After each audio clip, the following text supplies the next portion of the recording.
and welcome to another booktube video from me, Lauren, from Lauren and the Books.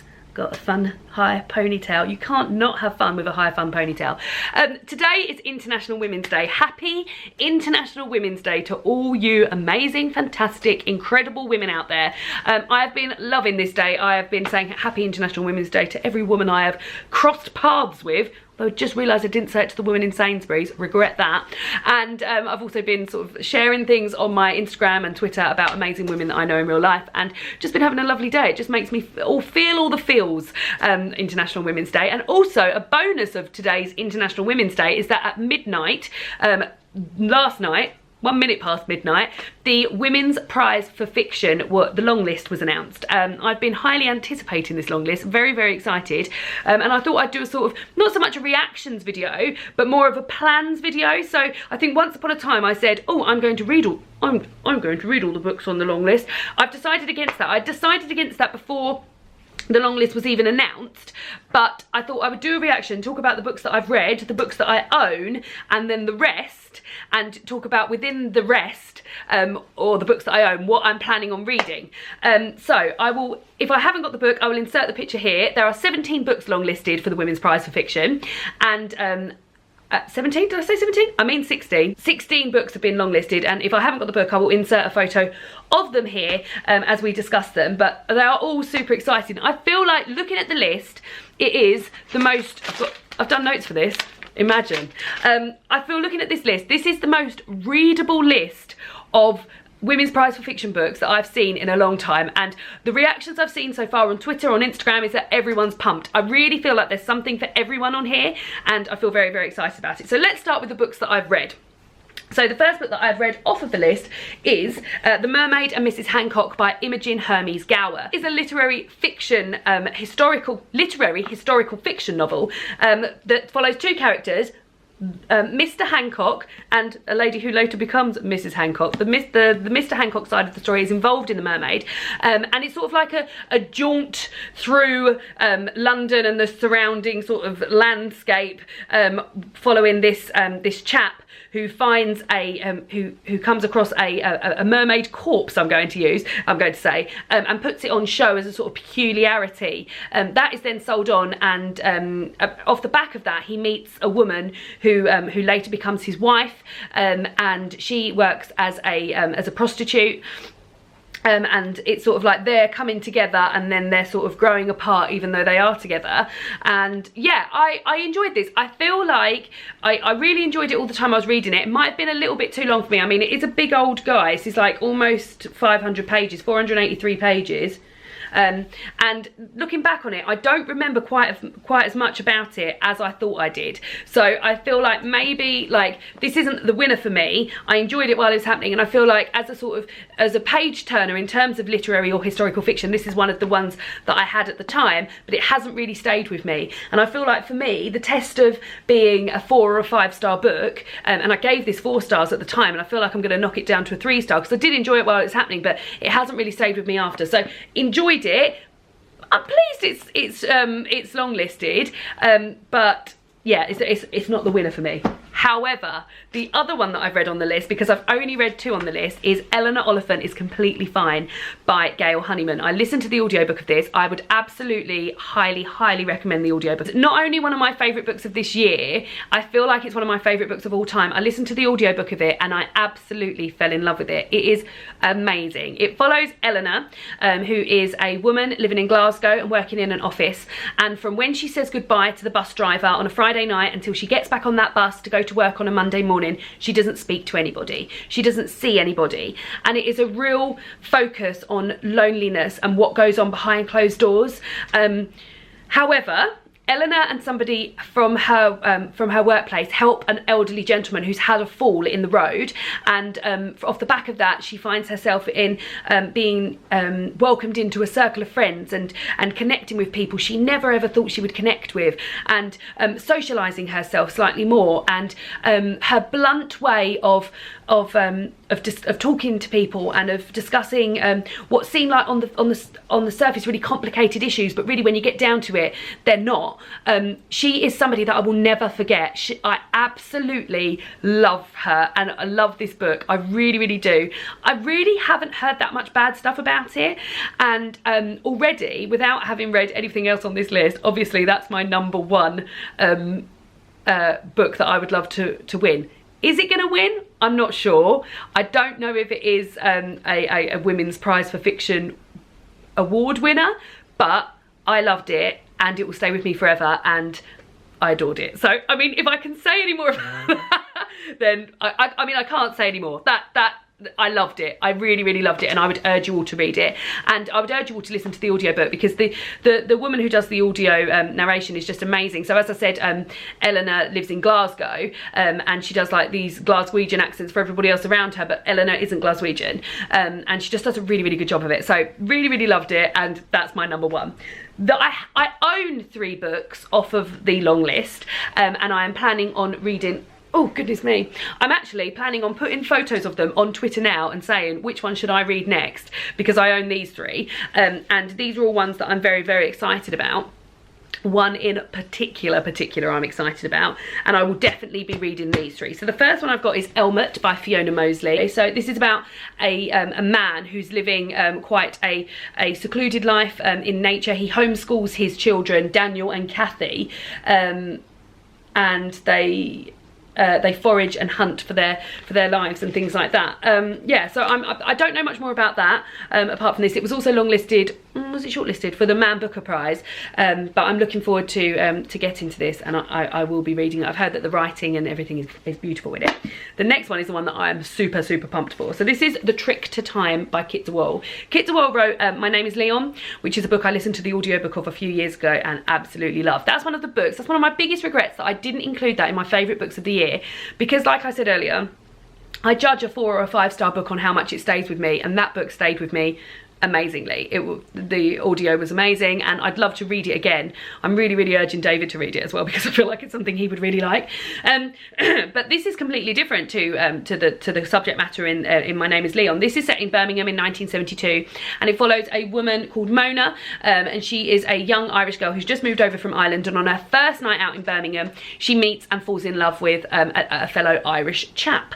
And then you find out about that, and then you find out decades later, you're revisiting them, and it's Mona piecing together what happened between them and a sort of catastrophic tragedy that kept them apart. So I love Kit DeWall's writing in My Name is Leon. I've got super, super high hopes for that. I really love books that are set in Ireland or have Irish people in them, and I've just got really, really high hopes for this. So very, very much looking forward to reading this. And then the last book that I own that is on the list is 3 Things About Elsie by Joanna Cannon. This is a signed copy. Simon kindly got me this for Christmas. Look at me. Signed. So I'm very much looking forward to reading this. I read The Trouble with Goats and Sheep last year. Really, really enjoyed it. This tells a tale of, it starts with 84-year-old Florence, who's been found, who hasn't been found. She's fallen in her flat, and she lives by herself, and she's sort of just laying there thinking about when she's going to be picked up, and there's also, so that's how it starts, and then there's elements of her past, and she recognises a guy that works at the home, and she's frightened of him, but you don't know why, and you discover why.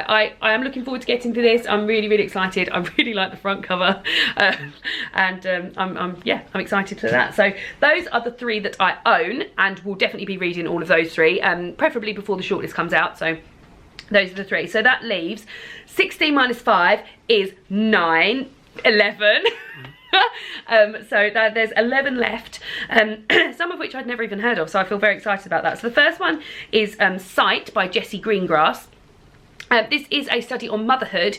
It's a novel about a woman documenting her sort of journey into becoming a mother for the first time, and whilst recalling the death of her mother. So I feel like motherhood in relation to femininity is a massive, obviously, like theme to do with women. But for me, out of the list, this is sort of like placed quite low. So unless it gets shortlisted, I don't think I'll be reading it. So that's one that I'm not really interested in getting my hands on at the moment. The next one is When I Hit You, or A Portrait of the Writer as a Young Wife by Meena Kandasamy. I'd not even heard of this one before. It sounds pretty horrific. It also sounds similar to First Love, which is a book that I read last year that was published by Granta, that was on the long list. No, I think it was on the short list actually. Yeah, I think it got shortlisted. Sounds similar to that. So it's about a man trying to bully his wife into becoming a more obedient wife. Now, I don't know what it is, but at the moment, I'm not, and I've read about hard-hitting topics like this before, but I'm really not into reading things like that at the moment. I recently decided not to read My Beautiful Darling, and I put down a short story collection by Jenny Zhang that was pretty horrific as well. That both of those had themes of like sexual abuse and things like that. So again, for me, this isn't one that I'm interested in reading at the moment. If it gets shortlisted, I probably will. But just for me at this time, I'm just I'm staying away from those things at the moment. So yeah, those that's one. So it might be that I come back to it later, but at the moment, no. The next one is one that I am interested in reading. It's The Ministry of Utmost Happiness by Arundhati Roy. This sounds gorgeous. I read the bump about it. I hadn't heard of it again.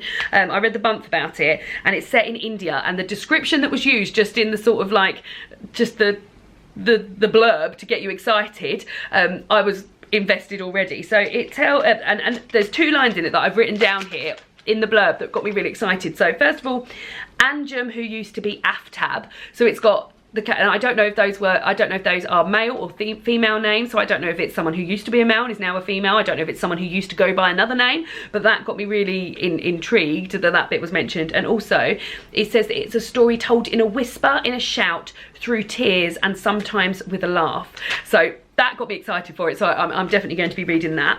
The next one is also one that I'm going to be reading, and that is See What I Have Done by Sarah Schmidt.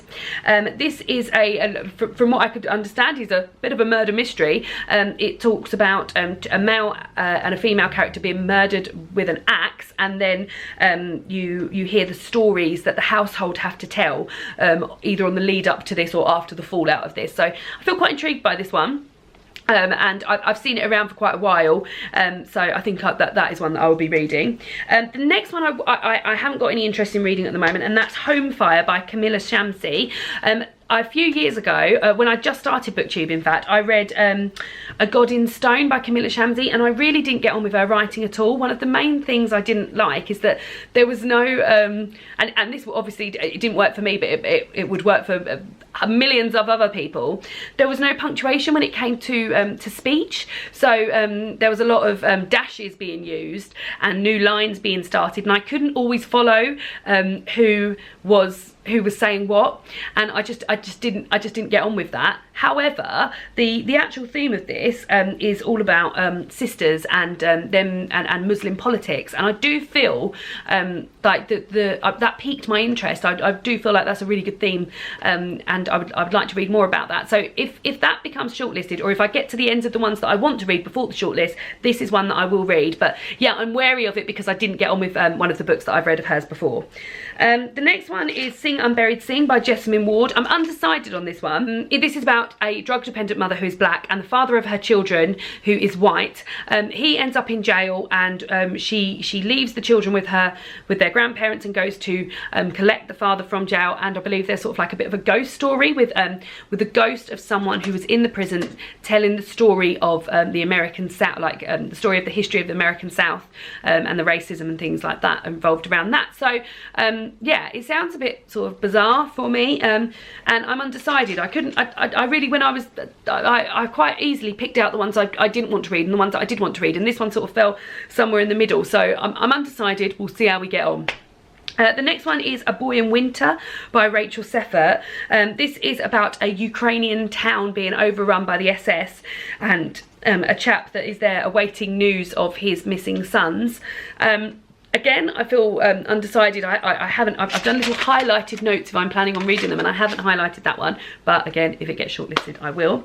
The next one is Happy by Nicola Barker. I do feel intrigued by this, and this is one that I feel like I haven't highlighted with like urgency to get it. There's 4 that I definitely want to read, and this is probably one sort of like middle of the ground. And this, the tagline to this is "Imagine a perfect world," which is a system that nurtures and protects, and that's all I really know about it. And I thought, I'm interested in that. So yeah, let's see. We'll see how we get on with that one. The next one is one that I haven't heard of. That's The Idiot by Elif Batuman. This is about a Turkish-American woman, Celine, who is overwhelmed, it says dangerously overwhelmed by adulthood, and she asks profound questions, and I'm not very profound, about culture and how culture and language shape who we are. She has quite a lot of European friends living in America, so I feel like that'll be quite an interesting slant to see America from. So yeah, I haven't highlighted this one, but we'll see how we get on. The last 2 are ones that I do want to read. The first one is Miss Burma by Charmaine Craig. This is set in Burma. In 1940s, Benny, who's a young Jewish officer, he marries a woman who belongs to Karen. Now, I might be saying that wrong. It's spelled Karen, K-A-R-E-N, which is an ethnic minority group. And years later, during the Japanese occupation, him and his wife and their children take shelter with the Karen countrymen, and Benny gets involved in the Karen revolution. So yeah, I feel like this is something that I've never heard of before, and I would really be interested in hearing more about that history. So that's one. I was really frowning throughout that. So that's something I'd be really interested in. And the last one is Manhattan Beach by Jennifer Egan. This is about a woman, Anna, who's working at the Brooklyn Naval Yard, and she really thrives in her occupation and becomes the first female diver. And it also sort of flashes back to a connection with the beach that she had when she was younger. Her and her father went to see a chap called Dexter, who had something to do with her father's life, and she was really attached to the beach that he lived nearby. Her father vanishes, and then I believe this is like the piecing together with Dexter, who reappears later on in her life, and how her father disappeared. So yeah, that sounds very interesting to me. Those are the 16 books that have been longlisted. Hope you're still with me. Hope this video isn't too long. Those are the books, they're my sort of plans. So books I plan to read: 3 Things About Elsie, The Trick to Time, and Elmet. Those are these ones here. And then also The Ministry of Utmost Happiness by Arundhati Roy, See What I've Done by Sarah Schmidt, Miss Burma by Charmaine Craig, and Manhattan Beach by Jennifer Egan. I'm going to now go onto my computer and see if any of those are on Audible, because I've got a credit, so I'd like to listen to one of them, and then whichever ones I can't get on Audible, I'm going to get from the library. But yeah, so those are the books that I plan to read. Let me know if you are excited about any of these. Are you planning on reading the long list? Are you waiting for the short list? Have you read any of these and enjoyed them? Would really be interested in your thoughts on them. And yeah, happy International Women's Day, and I'll see you all again soon for another booktube video. Goodbye.